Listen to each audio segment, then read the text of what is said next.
All right, let's jump into another deep dive. And today, we're going deep into the world of Spanish question words. Ooh, spicy. Even if you don't speak any Spanish at all, stick with us. Yeah, This one is going to be a fun one, I promise. I agree. So we're going to be using a YouTube video from a Spanish tutor named Jaime as our guide today. Okay. And it's amazing what you can learn about language just by taking a close look at question words. It is. Like how we form questions, the kinds of information we seek. Yeah, It can really tell you a lot about a culture and how its people think. absolutely. Like, how do we even conceptualize asking something? Right. So our source today, Jaime's video, is basically a Spanish lesson for English speakers. Mm-hmm. And he focuses on the 8, what he says, most basic question words in Spanish. Okay. But what I found interesting is that he also mentions that in Spanish, these question words are also called interrogatives, Right. Yeah. or sometimes even less 6Q. Yeah. Now, why 6Q if there are 8 of them? Yeah, that's a good question. It's kind of strange. Yeah, it's probably a shortcut. Mhm. Focusing on like the 6 most common question words that you'd use every day. Mm-hmm. Or maybe, I don't know, maybe it's just a way to make it easier to remember them, like a mnemonic device. No, that's interesting. Like a little memory trick. Right, exactly. Clever. Yeah, Okay, so let's get to the words themselves, shall we? let's do it. Jaime starts off with que, which means what in English. The classic. Yeah, pretty simple, right? Right. He explains that you use que when you're asking about things in general. Gotcha. So, like, one of the examples he gives in the video, instead of asking, how old are you? In Spanish, you would actually ask, ¿Qué edad tienes? Interesting. Which literally translates to, what age do you have? Huh. So that difference, even in that one question, is really interesting to me. Yeah. Because in English, we're focusing on the person, you, Right. but in Spanish, the focus shifts to the possession, Uh-huh. the age. Yeah, it's like what age you possess. Yeah, like it's a thing. And it just subtly highlights how language can actually like shape how we think about things. Yeah, absolutely. I love that example. That's a good one. Whoa, right. Yeah. I'd never even thought about it like that before. I know, it's fascinating. It's so cool. It is. Okay, so next up on the list is quién, which means who. Another good one. Yeah, pretty straightforward, you would think, Yeah, right? right. But here's the curveball. Oh. Quién has a plural form, quién. Ah. And to make it even more tricky, that plural form actually changes how you have to conjugate the verb in the sentence. Right, right. So if you wanted to ask about one dad, you would say, ¿Quién es tu padre? Okay. But if you're asking about two parents, it becomes, ¿Quién son tus padres? So the verb has to agree. It has to match whether you're talking about one person or multiple people. Exactly. Very cool. Yeah, so that's something to keep in mind. Yeah. Okay, moving right along, to ask where something is, we have ¿Dónde? Okay. Now, what's cool about this one is that Spanish also has the question word ¿a dónde?, which is literally to where. Oh, interesting. It's like they have this built-in way to emphasize the direction of movement. Right, like it's baked right into the language. Yeah. That's real cool. Like, can you imagine saying, to where are you going in English? It sounds so weird. It sounds so strange. Yeah. Okay, now we're getting to the tricky one, so buckle up. All right, I'm ready. ¿Por qué?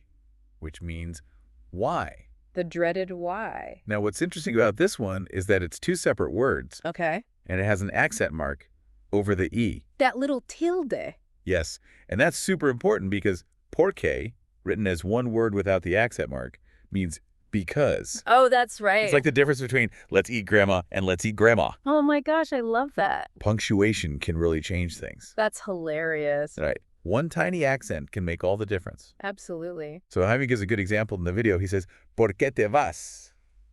Which means, why are you leaving? And then, of course, the answer would use ¿por qué? Without the accent, like porque tengo que irme, meaning because I have to leave. Yeah, because I have to go. Exactly. And it's so interesting how Spanish makes that distinction when in English we just use why for both. Right. We don't have separate words for the question and the answer. Yeah, it's just why all the way. Why? Why? Why? Okay, let's keep going. We're on a roll here. Let's do it. Cuándo, meaning when. Okay, when. This one's all about time, so you've got ¿Cuándo vendrás? When will you come? Uh-huh. ¿Cuándo llegará el verano? When will summer arrive? All the big questions a lot. All the big questions. Yeah. It really makes you wonder how the way we talk about time in different languages affects how we actually perceive it, right? It's a deep thought, isn't it? That's a very deep thought, yeah. Yeah. Okay, so moving on to cuál, meaning which. Okay, which Also has a plural form, cuáles.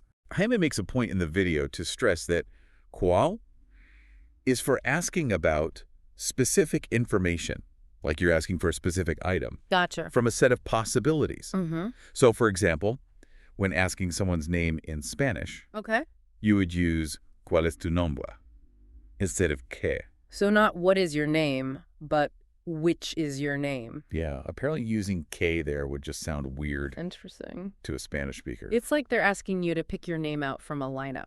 Yeah, like Core is asking for a specific name from a set of possible names. Right, like choosing from a list. Yeah. Makes sense. While in English, we just use what for everything. What? What? What's your name? Right, it's just what. It's just what. I like how Spanish is very specific. Yeah, it's pretty cool. Yeah. Okay, now we're on to, I think this might be the trickiest one of all. The word with many different personalities, cuánto, which means how much or how many. Okay, how much or how many? This one has masculine, feminine, singular, and plural forms. Oh boy. Cuánto, cuánto, cuántos, cuántos. Wow, that's a lot to keep track of. I know, right? Yeah. And this is actually a grammatical feature that you see in a lot of Romance languages. So basically, the form of cuánto you use has to agree with the noun that you're modifying. Okay, like matching. Yeah, you've got to match it. Matching game. Exactly. It's like a little matching game. That's fun. So for instance, if you're asking about la casa, the house, which is feminine, Okay. you would use cuánta. So you would say, ¿Cuánto vale la casa? How much is the house worth? Gotcha. But if you're talking about niños, children, which is masculine and plural, Okay. you would say, ¿Cuántos niños hay en tu casa? How many children are in your house? So you've got to make sure your cuánto matches the name you're asking about. You got it. I'm starting to get it. You're getting it. You're doing great. All right, what's next? Okay, last but not least, we have cómo, which means how. How? This one's all about figuring out how something's done. So Jaime gives the example. ¿Cómo viajas a Londres? How do you travel to London? I like that one, yeah? You're not asking about the destination. You're asking about the method. Yeah, the how-to. Exactly, the how-to of travel. Very cool. So before we move on, I have to ask you, did you notice anything interesting about all these Spanish question words we've just talked about? Well, they all seem to have that little squiggle above one of the vowels, you know? Oh, you mean the tilde? Yeah, the tilde. You got it. So Jaime points out in the video that all of these Spanish question words, when they're used in a question, have a tilde.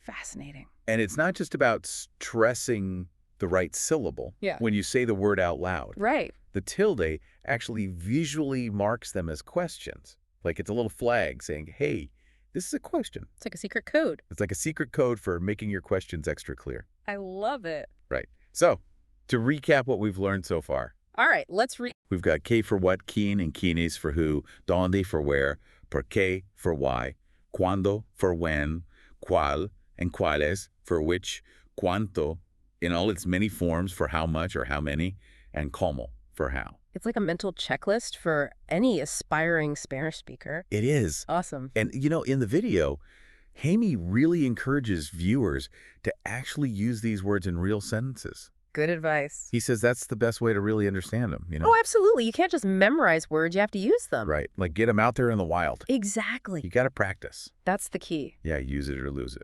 Use it or lose it. That's right. So what does all of this mean for you, our listener? Good question. Even if you never plan on being fluent in Spanish, Yeah. I think there's a bigger takeaway here. Absolutely. Like the way we ask questions, it really shapes how we understand the world around us. Oh, Every language has its own special ways of finding out information. And by looking at those differences, we can start to appreciate just how complex and diverse human thought really is. like each language gives you a different lens to look at reality? Exactly. And learning a new language is like getting a new set of lenses. Oh, I like that. It broadens your perspective. It challenges your assumptions about how things work. Yeah. It's like, whoa, I never thought of it that way before. It's mind-blowing. It is. So even if you never speak a word of Spanish, hopefully this deep dive has given you a new appreciation for the power of language and how we use it to understand the world around us. I hope so. It's fascinating stuff. It really is. It is. And maybe, just maybe, It's even sparked some curiosity to explore other languages and see what kind of crazy quirks and intricacies they have to offer. Who knows what we might discover out there? I know, right? It's an adventure waiting to happen. Exactly. I mean, it's like adding a whole other layer of meaning. Yeah, it's like a visual cue to really drive the point home. Right, like, hey, pay attention, I'm asking something here. Yeah, exactly. So just to quickly recap everything we've gone over so far, Okay, hit me with it. we've got qué for what, can, and then quiénes for who, Right. dónde for where, Hmm. por qué for why, Mhm. cuándo for when, cuál, and the plural cuáles for which. Then we've got all those forms of cuánto, cuánto, cuántos, and cuántas for how much or how many. Right. I love those. And last but not least, cómo for how. It's like a whole arsenal of question words. It is. It's like our little toolbox for exploring the Spanish language. Love it. And you know what else Kami mentions in the video? What's that?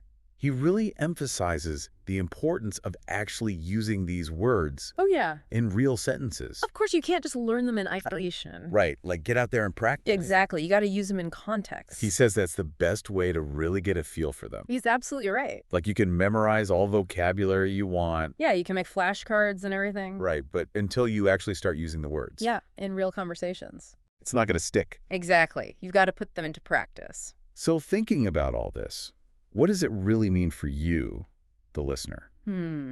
That's the big question, isn't it? It is, and I think even if you never plan on becoming fluent in Spanish, Right.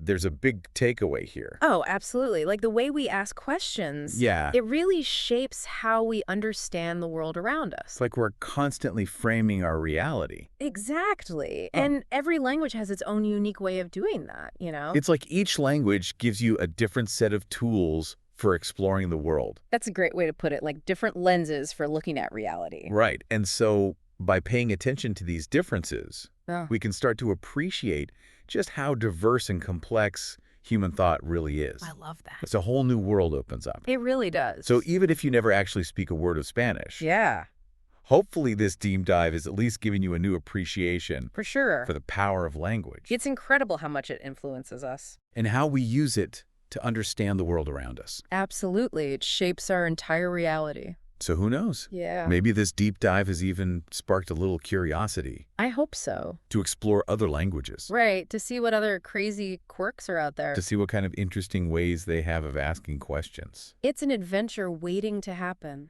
It is. There's a whole world of language out there just waiting to be explored. Exactly. And who knows what we might discover. Yeah, it's like we don't even realize how much our language is shaping our thoughts. It's happening all the time under the surface. Yeah, it's pretty wild when you stop and think about it. It is. Like, remember how we talked about K? yeah, yeah. How it focuses on the possession instead of the person? Right. Like, what age do you have?